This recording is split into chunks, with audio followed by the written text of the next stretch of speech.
Bienvenue à toutes et tous dans le troisième numéro de la Bordelaise, le condensé de l'actu des féminines des Girondins de Bordeaux. Je salue les sociaux de cette web TV et j'accueille Patrick Gomez. Salut Patrick et bienvenue. Salut Nico, bonjour, bonsoir à tous et bonjour, bonsoir au courant gomésien. C'est bien, tu salues tes adeptes, c'est parfait, on les salue aussi. Ouais. Ils sont sociaux de toute façon, je pense. Forcément. Forcément. Nous allons revenir avec toi, le spécialiste du foot féminin aux Girondins de Bordeaux, sur ce match gagné face à Guingamp 3-1. On parlera dans la Bordelaise du résultat, du contenu du match, des joueuses. Tu vas donner tes tops et on fera un point classement et calendrier. Si vous aimez les Girondins de Bordeaux et le foot féminin, c'est le moment de vous abonner, de liker, de partager cette vidéo et de devenir sociaux pour nous soutenir et permettre de continuer à réaliser cette émission. D'ailleurs, si vous n'avez pas vu le grand angle de jeudi dernier, je vous le conseille avec l'ancien entraîneur des Girondins de Bordeaux, directeur du pôle espoir de Mérignac, qui forme les jeunes joueuses, Jérôme Daubat. Je vous conseille de le regarder. Il y avait aussi Amaury Delerue, qui est responsable du sport universitaire à Bordeaux et qui coach l'équipe féminine universitaire et qui a été champion d'Europe. Tout à fait. Voilà, donc on va commencer cette belle émission consacrée à nos Bordelaises avec un résultat intéressant, un bon coup, j'ai envie de te dire, au classement, Patrick. Cette victoire 3-1 face à Guingamp. Comment s'est passé le match? Qu'est-ce que tu en as retenu? Exactement, c'était une belle après-midi, délocalisé à Villeneuve. Donc déjà, quand on est arrivé, on avait l'impression que le terrain était un billard et pas du tout. Malheureusement, il était très bosselé, c'était très compliqué de jouer. On a eu la confirmation après le match des joueuses. C'était pas super, mais en tout cas, ça leur a permis quand même de gagner face à une équipe qui avait 0 points et qui en a toujours 0 du coup. Ça rendait aussi les choses compliquées pour les joueuses parce que Guingamp avait absolument besoin de venir chercher un résultat très positif. Donc elles étaient venues avec de l'ambition.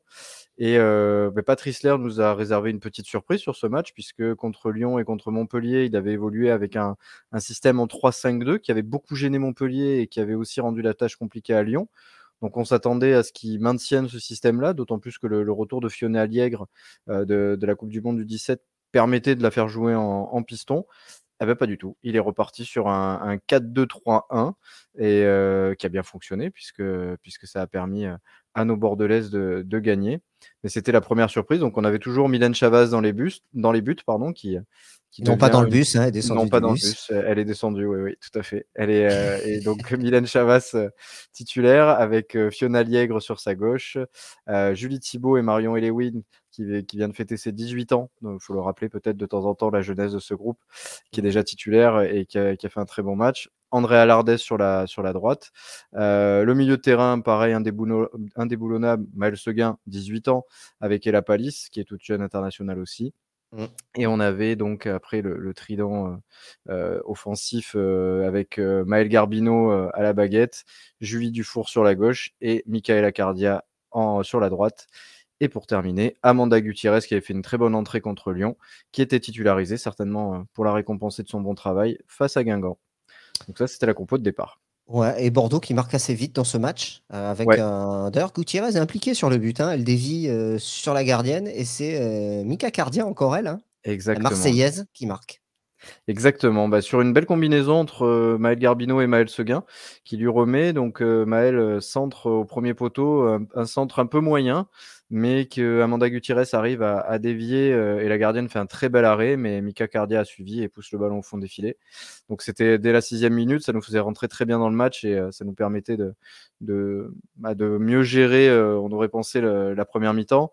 Et sur une des rares occasions guingampaises, parce qu'elles étaient assez faibles défensivement surtout, un corner qui à la base peut paraître anodin. Patrice Lerre demande beaucoup à ses gardiennes de sortir vu qu'on a des petits gabarits.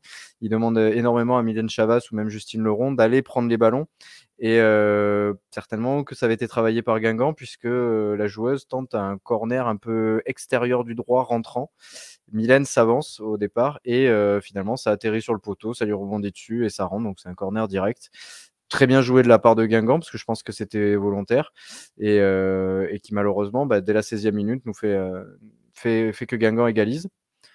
Mais cette équipe et ses valeurs continuent de nous subjuguer et elles repartent de l'avant tout de suite et sur une Ah. superbe ouverture d'Andrea Lardès La défense de Guingamp joue un hors-jeu catastrophique. Alors là, il y a les latéraux ou les latérales peut-être qui sont montés et pas la défense centrale. Donc Maël Garbino s'engouffre, se retrouve devant la gardienne et double la mise pour nos Girondines. Donc là, on est à 2-1. À 2-1, et le troisième but arrive assez vite au final. Et le troisième but, oui, il arrive à la 33e minute où alors là, c'est un travail sublime d'Ella Palis qui efface 3-4 joueuses sur le coin gauche de la surface et qui a la lucidité de donner en retrait pour Maël Garbino, encore elle, qui d'une frappe croisée imparable bat Cindy Perrault, la gardienne guingampaise. Et donc on est à 3-1, c'est quand même déjà le 5e but de Maël Garbino cette saison. Elle a beaucoup bossé, notamment physiquement avec un coach particulier, hein, en plus de ses entraînements. Elles sont plusieurs joueuses déjà à faire appel à ce coach et ça marche très très bien puisqu'on voit les résultats sur le terrain. Coach de Guingamp qui est connu, hein, c'est un ancien pro, Biancalani. Tout à fait.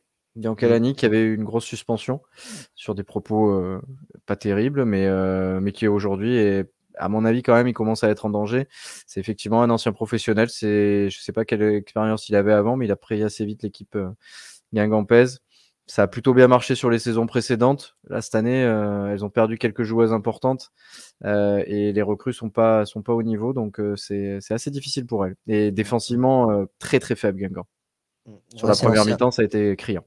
Pour les anciens comme on est, hein, parce qu'on a dépassé la quarantaine, c'est un ancien joueur de l'AS Nancy-Lorraine, hein, Biancalani, qui a été formateur aussi, puisqu'il avait les U17 donc au sein de l'académie, voilà, pour info, voilà. Pour la culture foot. Culture foot. Culture foot, oui, donc ça fait une belle victoire 3-1 dans un match maîtrisé. Alors moi j'ai vu la deuxième mi-temps, c'est pas passé grand-chose en deuxième mi-temps, c'était pas très beau à voir. La deuxième mi-temps, ouais. Non, la deuxième mi-temps était mi-temps 3-1. La deuxième mi-temps est poussive. On laisse le ballon à Guingamp, peut-être volontairement d'ailleurs, parce que je le redis, mais le terrain était vraiment très très bosselé et pas terrible. D'aspect visuel, il semblait bon, mais toutes les joueuses nous ont confirmé que c'était absolument pas le cas. Et le coach aussi, qui l'avait repéré le jeudi, nous a bien expliqué à la fin que c'était pas super. Donc je pense que volontairement, on a laissé le jeu pour ouvrir un peu plus, pour opérer un peu plus nous en contre. Ça a marché hein, quand même, parce qu'on aurait pu même mettre un 4e but avec Melissa Gomez qui fait un bel enchaînement dans la surface, qui frappe du gauche juste à côté. On n'est pas trop en danger malgré tout. L'équipe de Guingamp nous met pas trop en danger. Une joueuse nous a même dit après tout à 3-1, c'était à elle de faire le jeu. Donc, ce qui est pas totalement bête. Et on a un nouveau match qui arrive, pas de blessés, rien à déplorer de particulier. Donc, mis à part une grosse semelle sur Andrea Lardès sur la cuisse qui lui a laissé quelques traces, mais c'est des bobos superflus. Donc voilà, une belle victoire finalement des Girondines.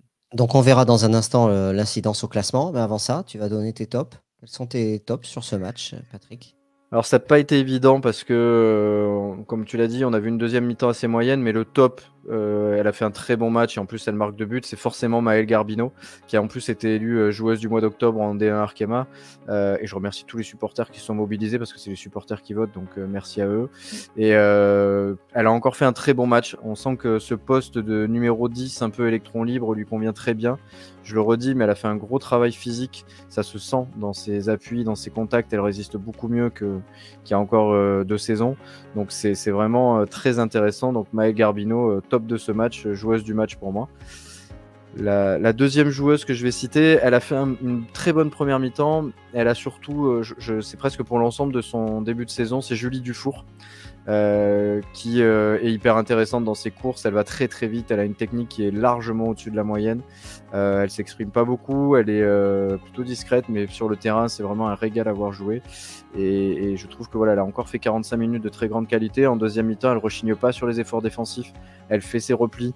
Quand l'équipe subit, elle n'hésite pas à venir défendre, à venir soulager techniquement. Donc voilà, c'est peut-être un peu plus un travail de l'ombre sur ce match-là, mais c'est, je trouve, encore une très bonne performance. C'est encore 90 minutes pour elle. Ça fait 3 matchs d'affilée, je crois qu'elle joue 90 minutes. Donc voilà, Julie Dufour, top pour moi. Jeune joueuse, est-ce qu'il y a un 3e top ou c'est tout ? Alors, c'est pas un top, c'est une mention spéciale, je vais dire, pour Lou Autin, qui est encore rentrée dans ce match avec... elle a à peine 16 ans. Je sais même pas si elle les a déjà, mais en tout cas, voilà, on va dire 16 ans. R1 l'année dernière, et elle rentre encore dans le match avec une envie débordante. Elle saute sur les attaquantes, quoi. Moi, c'est ce que Défenseuse, hein. Défenseuse elle est, ouais, centrale. elle est en défense centrale, et c'est ce qui est assez incroyable en fait, c'est que elle hésite pas, quoi. Elle y va, elle fonce. 16 ans, elle a peur de rien. Et Patrice Lair a un autre choix qui s'appelle Océane Daniel. Elle était en tribune contre Guingamp.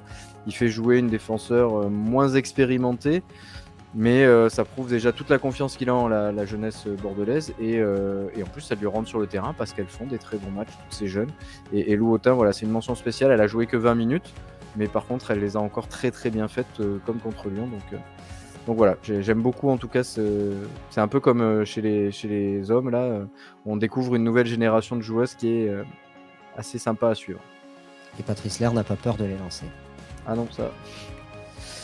Mais très bien, donc ça fait 2 tops et une mention spéciale pour cette victoire des Girondines face à Guingamp. Guingamp qui n'a toujours pas marqué un point en D1 à Arkema. On regarde l'incidence au classement, donc du coup c'est plutôt une bonne opération puisque les Girondines sont 6e avec 8 points. Tout à fait. Patrick, donc il fallait gagner ce match. Je veux dire, elles l'ont fait. Elles se donnent un petit peu d'air pour éviter de trembler et de jouer le maintien. Ouais, sur le bloc de 3 matchs là qu'on avait entre Montpellier, Lyon et Guingamp, c'était vraiment celui-là qu'il fallait surtout pas louper, parce que c'était là où on les met à 8 points déjà pour la relégation. C'est peut-être bête à dire, mais c'est un championnat qui est serré. Il y a 12 clubs, donc il y a 2 relégations, ça va très très vite. Donc il faut faire attention. Là, on les met déjà à 8 points, ce qui donne un petit matelas. Rodez est aussi à 5 points, donc voilà, ça commence à être intéressant. On est 6e, et je pense que par rapport à notre début de saison, c'est mérité. Donc il nous manquera toujours, on aura toujours ce petit regret des points contre Reims, mais c'est pas grave, il faut passer à autre chose. Donc moi je suis très satisfait du début de saison.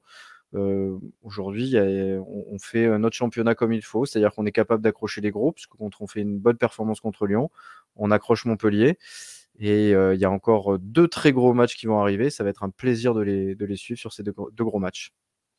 Et tout à fait, puisqu'au niveau du calendrier, il y a un match qui se profile ce vendredi, donc demain. C'est-à-dire que Bordeaux se déplace chez le 3e au classement, le Paris FC, vendredi 4 novembre à 21h. Ça, c'est un gros morceau pour les Bordelaises. C'est un très gros morceau. Le Paris FC, c'est peut-être le club le plus intelligent de cette D1 Arkema, dans le sens où il recrute toujours très très bien, sans faire de folie. C'est un club qui est très bien structuré, qui a une vraie culture du football féminin, parce qu'avant que ce soit le PFC, c'était Juvisy qui était un des plus grands clubs en France, qui a été multiples fois champion de France, avec Gaëtan Tinet qui est très expérimenté, Clara Matteo qui est une joueuse extraordinaire. Donc voilà, il va y avoir une grosse opposition. Ça va être un peu le même style que Montpellier. Montpellier, on a ramené un 0-0. Bah là, pourquoi pas viser les 3 points, hein. Il faut se priver de rien. Donc ce sera à Bondoufle, si je dis pas de bêtises, vendredi. Et il y aura encore les Marines et Blancs Île-de-France pour les encourager. Les Marines et Blancs Île-de-France qui étaient là aussi à Villeneuve, qu'on salue, ouais, qui sont toujours extraordinaires avec l'équipe féminine. Et d'ailleurs, je passe un petit message sur ça. Si les gens pouvaient venir avec nous chanter quand ils se déplacent, ce serait top, parce qu'on n'est pas assez nombreux à les encourager. Donc n'hésitez pas à venir avec nous, personne ne mord, et s'il faut, on offre une bière en plus. Donc ça, c'est sympa. Enfin, on offre une boisson, parce que je veux pas qu'on soit censuré après. On offre une boisson. Alcool. Sans alcool ou avec modération, parce que l'abus d'alcool est dangereux pour la santé. Parce que la fête est plus folle sans alcool. Exactement. Oui. On va offrir du champomis, super. Voilà.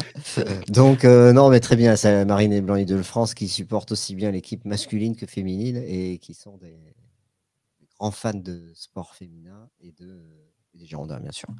Voilà, il faudrait les inviter dans une émission d'ailleurs. Avec plaisir, on peut lancer l'invitation. Ils sont nombreux à regarder, je les salue et les remercie. Bon, écoute, c'est parfait, ça promet un bon rendez-vous. Est-ce que tu as quelque chose à ajouter sur cette équipe bordelaise? Non, comme je te dis, toujours la jeunesse au pouvoir, avec toutes ces jeunes joueuses entre 16 et 18 ans, qui composent quasiment la moitié de l'équipe. Venez les encourager, parce qu'elles ont besoin de public, elles ont besoin de monde, et le prochain match à domicile, il va falloir attendre un petit peu, mais ce sera une grosse affiche, puisque ce sera le Paris Saint-Germain. Donc ce sera aux alentours du 20 novembre. Je crois que la date a été fixée, mais je l'ai plus en tête. 20 novembre à 14h. C'est ça. Donc il faudra venir nombreux, parce qu'elles auront besoin de nous. Contre Lyon, ça avait plutôt bien marché. Donc voilà, n'hésitez pas à venir les encourager à Saint-Germain. Eh bien, Patrick, je te remercie pour ce 3e numéro de la Bordelaise qui vient de se terminer. Merci de nous avoir suivis. Si vous tenez à revoir cette émission après le prochain match de l'équipe féminine B, partagez, likez, abonnez-vous à la chaîne et surtout soutenez-nous en devenant sociaux pour qu'on puisse continuer à vous proposer ce type d'émission, de programme. Et pour devenir sociaux, c'est assez simple. Il y a le lien dans la description. C'est 2, 4, 6, 8 euros par mois. En plus, vous avez pas mal d'avantages, c'est-à-dire que vous adhérez à une communauté où on partage notre avis sur les Girondins de façon bienveillante, sur un serveur Discord, sur la page Tipeee. Il y a aussi votre nom au générique, voilà, votre portrait, votre logo, je ne sais pas comment dire, votre pseudo, Votre avatar. Votre avatar, très bien, au générique. Eh bien, merci Patrick, à très Merci, bientôt Nico. et au revoir tout le monde. Salut. À bientôt, Ciao. bye.